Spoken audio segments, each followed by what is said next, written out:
खरीप पणन हंगाम 2024-25 मध्ये किमान आधारभूत किंमत खरेदी योजनेअंतर्गत नोंदणीकृत शेतकऱ्यांना प्रति हेक्टरी 20,000 रुपये याप्रमाणे प्रोत्साहनपर राशी देण्याचा निर्णय केलेला आहे। आम्ही 20,000 रुपये शेतकऱ्यांना देतो। नमस्कार, अखेर सर्व शेतकऱ्यांना आज खुशखबर म्हणजे पीक विमा हप्ता 36,000 रुपये सोमवार 29 डिसेंबर रोजी डिसेंबरच्या शेवटी सर्व शेतकऱ्यांना अखेर खुशखबर पीक विमा हप्ता जमा होण्यास सुरुवात। मुख्यमंत्री महोदय यांची मोठी घोषणा, पीक विमा दुसरा टप्पा आजपासून जमा होणार। आताचा पत्रकार परिषदेत बोलताना मुख्यमंत्री देवेंद्र फडणवीस यांनी महत्त्वपूर्ण घोषणा केली आहे। सरकारने 2022 ते 2024 पर्यंत जो काही पीक विमा मंजूर केला आहे त्याचा दुसरा टप्पा अखेर आज सर्व शेतकऱ्यांच्या खात्यात वितरित होण्यास सुरुवात होणार आहे। मुख्यमंत्री महोदय स्वतः पत्रकार परिषद घेऊन ही महत्त्वाची माहिती दिली आहे। त्यांना नमो शेतकरी, त्यामुळे शेतकऱ्याला अजूनही बँक खात्यावर पीक विमा एक सुद्धा मिळाला नसेल तर ते 2 ते 4 तासामध्ये जमा होताना दिसेल। नेमकी कोणत्या शेतकऱ्यांना मिळणार 36,000 रुपये याची माहिती आपण पुढे पाहणार आहोत, जेणेकरून आपला व्हिडिओ शेवटपर्यंत बघा। आणि जर तुम्ही माझ्या चॅनलला नवीन आले असाल तर सबस्क्राईब करायला विसरू नका।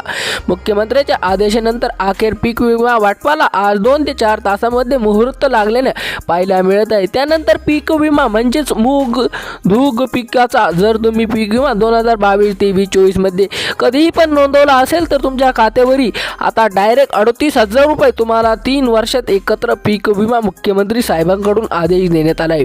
व्हिडिओच्या सुरुवातीला तुम्ही पाहिले आहे की काही शेतकऱ्यांना 36,000 रुपये पीक विमा येणार आहे, पण काही शेतकऱ्यांना त्या पिकानुसार जास्त रक्कम झाले असेल तर जास्ती सुद्धा पीक विमा खरोखरच आज जमा करण्यात येणार आहे।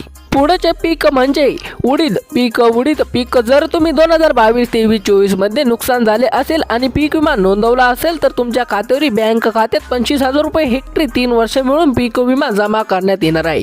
हे खरोखर आदेश मुख्यमंत्र्यांनी दिले आहे आणि मुख्यमंत्र्यांचा निर्णय म्हणजे फायनल निर्णय असतो।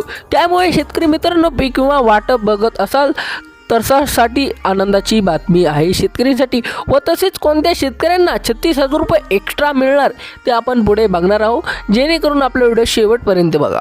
हा शेवटचा टप्पा फक्त तुम्हालाच मिळणार आहे। यामध्ये 16 जिल्हे सांगितले आहे।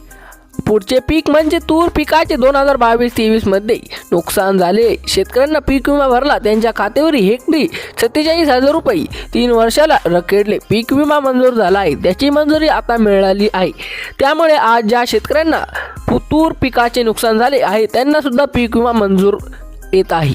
त्यानंतर सर्वात जास्त पीक विमा मंजूर करण्यात आला आहे तो म्हणजे कापूस पिकाचा विचार केला तर हेक्टरी 3 वर्ष मिळून शेतकऱ्यांना बँक खात्यावर 60,000 रुपये पीक विमा मंजूर करण्यात आला आहे।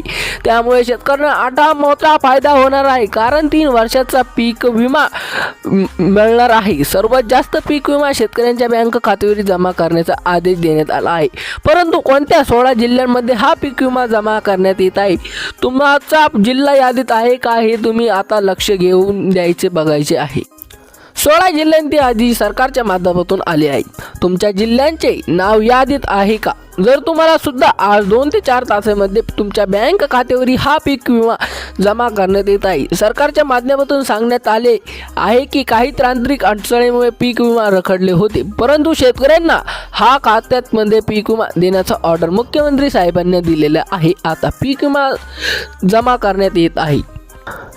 पीक विमा जमा होणाऱ्या प्रमुख बँकेची यादी, हा निधी केंद्र सरकारच्या माध्यमातून वितरित करणारा प्रमुख बँक जमा होत आहे। या बँकांमध्ये जिल्हा मध्यवर्ती सहकारी बँक, DCC बँक, जिल्हा सहकारी बँक, बँक ऑफ महाराष्ट्र यांना प्राधान्य देण्यात आले आहे। तसेच state bank of India, SBI bank of India, corner bank of Baroda, HDFC bank, ICICI bank आणि पोस्ट बँक, आधार लिंक खाते यासह एकूण 12 प्रमुख बँकेमध्ये नियमित जमा होत आहे। शेतकऱ्यांना आपले खाते यापैकी कोणत्या बँकेत आहे हे तपासायचे अत्यंत गरजेचे आहे। व तसेच कोणत्या शेतकऱ्यांना जास्त म्हणजे 36,000 रुपये हेक्टरी प्रमाणे पैसे मिळणार आहे. ज्यांनी पीक विमा भरलेला नसेल त्यांना सुद्धा नंदुरबार जिल्ह्यामध्ये 2.7 लाख शेतकरी पीक विम्यासाठी पात्र ठरले आहेत. या सर्व शेतकऱ्यांच्या खात्यावरील पीक विमा डायरेक्ट टोटल 20,000 रुपये हेक्टरी. कापूस सोयाबीन असेल तर जास्त जमा होणार आहे. 20,000 रुपये पीक विमा हा छोट्या पिकांना सांगितला. नागपूर जिल्ह्यामध्ये 2,96,000 इतक्या जास्त शेतकऱ्यांना हा पीक विमा सरकारच्या माध्यमातून मंजूर करण्यात आला आहे. खातेवारी एकदम तुमच्या पीक नुसार वेगवेगळ्या ठिकाणी मंजूर करण्यात येणार आहे. धन्यवाद.